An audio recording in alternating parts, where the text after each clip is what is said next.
Olá, está começando mais uma edição do Novos Tempos. Ao longo da história, mulheres e homens desempenharam papéis e funções sociais muito diferentes.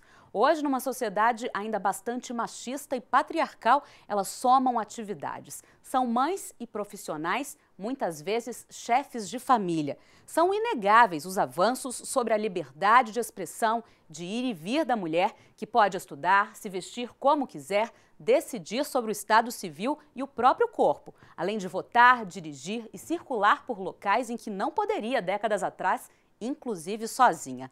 Mas será que na prática essa liberdade funciona? Será que a mulher está realizada? As mudanças são respeitadas? E em relação a ocupar altos cargos, até de presidente da República, ainda há muito preconceito? Vamos ouvir a opinião do povo.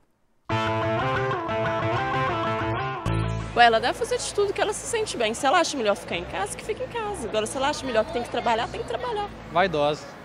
Batalhadora. Eu acho que hoje a mulher tá saindo mais. Mulher hoje em dia tá trabalhando muito, tem mulher que trabalha muito mais que homem hoje em dia. Eu acho que a mulher tem que ser independente, tem que estudar, trabalhar. Hoje em dia ela pode ser considerada lutadora igual o homem. Ela tem seu espaço, ela pode trabalhar, ela pode fazer o que quiser, ela pode ser totalmente independente. E para falar mais sobre essa mulher dos novos tempos, está aqui conosco a professora Lúcia Lamonier, do Departamento de Ciências Sociais da PUC Minas. Seja muito bem-vinda, professora. Eu que agradeço a oportunidade.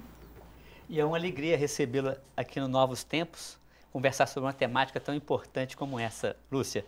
Pois é, para mim também, né? Eu acho que aqui é um espaço mesmo para o debate, para que a gente possa ampliar as ideias. Eu agradeço muito a oportunidade. Então, Lúcia, para começar nossa conversa sobre a mulher dos novos tempos, recorda para nós, por favor, quais foram as principais conquistas da mulher nos últimos tempos? Nossa, são inúmeras, né?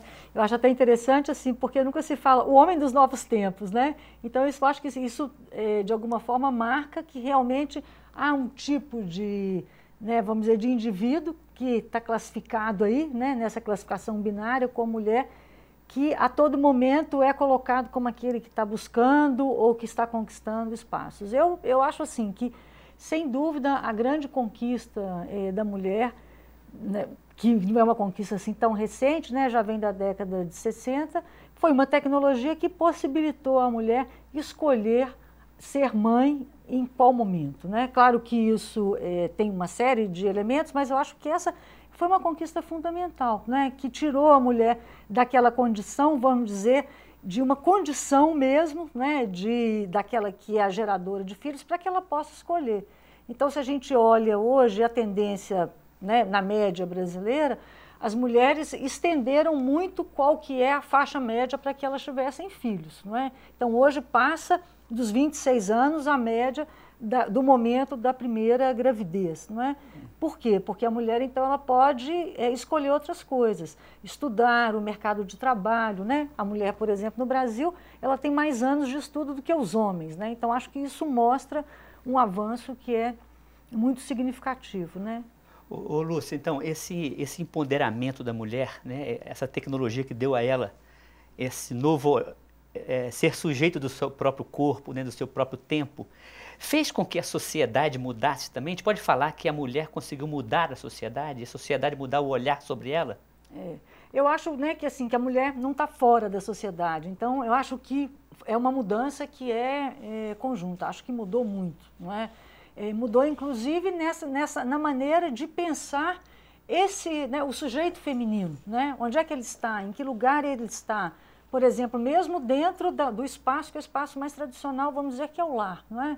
Então, se, sei lá, numa geração não tão longe de mim, que é a minha mãe, o lugar, assim, logo quando ela casou, então, ela que trabalhava, ainda que ganhasse pouco e tal, ela logo teve que deixar isso aí e passou toda uma vida tendo uma única identidade, que era dona de casa. Eu acho que hoje a gente olha para essa mulher e fala, olha, essa mulher é também, né, uma pessoa que está no lar ela divide esse lar também, né? Então vamos generalizar, obviamente não são todas, mas enfim, ela é vista também como aquela que trabalha, aquela que contribui, aquela que às vezes chefia o seu próprio domicílio, não é? Aquela que conquista espaços no mercado de trabalho, ainda que permanece uma desigualdade que é secular no caso brasileiro, que é a desigualdade salarial entre homens e mulheres, né? Então, a despeito de ter mais anos de escolaridade, de mais anos de estudo do que os homens, a despeito, às vezes, de até desempenhar a mesma tarefa, as mulheres não conquistaram ainda a igualdade da remuneração. Isso é um caminho, um desafio, ser percorrido ainda. Sem dúvida. Ô, Lúcia, nós estamos começando essa conversa, mas eu queria chamar uma pequena pausa para a gente ouvir o que os internautas estão falando sobre esse assunto. Fernanda. Tá bom, vamos lá. É isso mesmo, professora Edivar, professora Lúcia. Vamos ver o que se tem comentado sobre esse tema nas redes sociais no quadro Hashtag.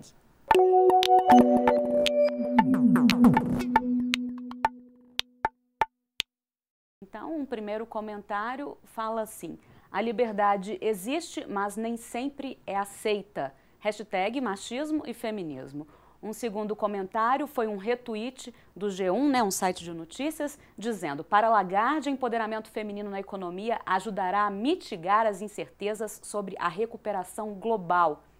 E um último post aí da ONU Brasil, né, dizendo que o chefe da ONU defende um planeta igualitário entre homens e mulheres até 2030. Então temos aí uma opinião e dois posts, um dizendo uma notícia sobre a chefe, né, a diretora do FMI, Christine Lagarde, falando dessa presença, da necessidade da mulher na economia aí, e um post da ONU falando dos objetivos do milênio, né, de desenvolvimento do milênio, dessa questão da igualdade entre homens e mulheres.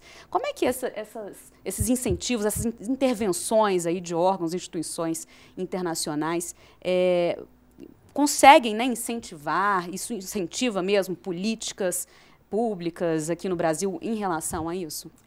Não, sem dúvida, né? Quando a gente olha, por exemplo, vamos pegar os programas sociais no Brasil, a mulher geralmente é aquela que na família recebe esse incentivo, a Bolsa Família, dentre outros, porque os estudos mostram que essa mulher ela é capaz, né, de gerenciar esse dinheiro, por menor que ele seja, enfim, de distribuir, de realmente ter um tipo de ação sobre essa remuneração e isso reverte para a família. Então, ela sai aí na vanguarda e isso, por exemplo, na América Latina como um todo, é dessa forma, né?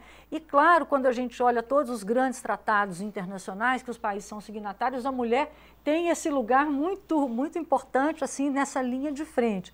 Eu uma vez até ri e falei, puxa, assim, dá um lugar tão destacado para a mulher é até, vamos dizer, será a mulher que vai fazer a paz no mundo, né? Então também acho que tem uma certa mitificação de que essa mulher é só essa mulher. Então eu acho que eu sou mais por essa ideia de um planeta que seja igualitário, né? Em que homens e mulheres estejam assim no mesmo patamar, né? Assim, agora, o fato da ONU colocar uma marca futura, 2030, significa que essa igualdade, você estava falando da questão de remuneração, mas para que ela seja efetivada, há muitos passos a serem dados, né? Ah, sem dúvida, né? Porque 2030 é depois de amanhã, né? Está logo aí.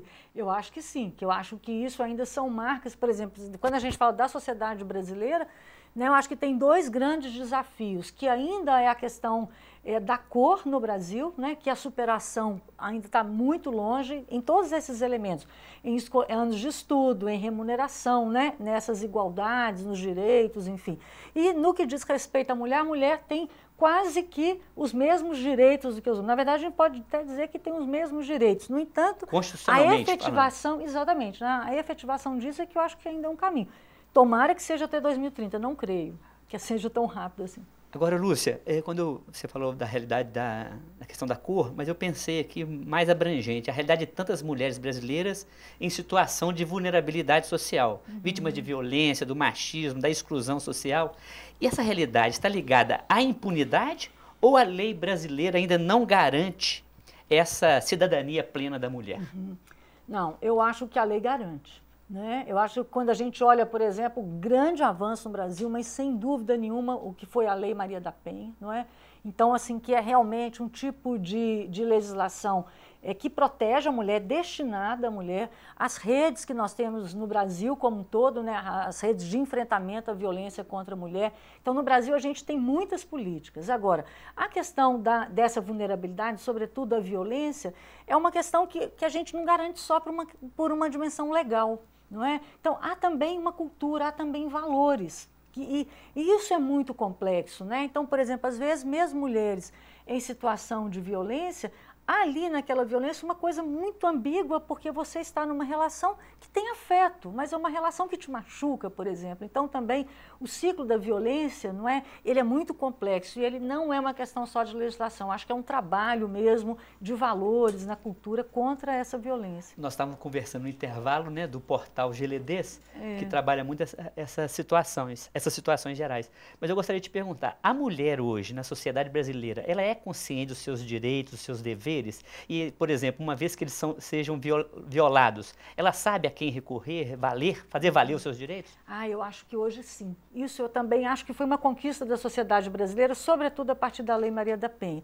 Então, há muito pouco tempo, né, eu fiz um estudo assim, para um aplicativo, que será um aplicativo que vai ser lançado para mulheres em situação de violência, e foi muito curioso perceber que, inclusive, hoje, quanto mais jovem essa mulher, mais ela tem consciência, né? As escolas, sobretudo as escolas públicas, as palestras que têm sido feitas, então, é muito curioso, assim, uma mulher sabe pelo menos para onde correr. Antes você nem sabia, né? Mesmo que você não tenha clareza de tudo que a lei te garante e te exige também, né? Mas você sabe que você vai ter ali uma delegacia e que se você se deslocar e pedir proteção, você vai ter proteção. Então, acho que isso, sem dúvida, a gente tem que realmente, acho que o Brasil é um destaque nesse sentido, viu? O que foi a Lei Maria da Penha e a Secretaria, né, de Políticas para Mulheres, eu acho que foi, nossa, uma coisa maravilhosa que foi criada aí, né, no governo da presidenta Dilma. Eu acho que realmente é uma conquista. Nós estamos no meio da conversa, mas estamos,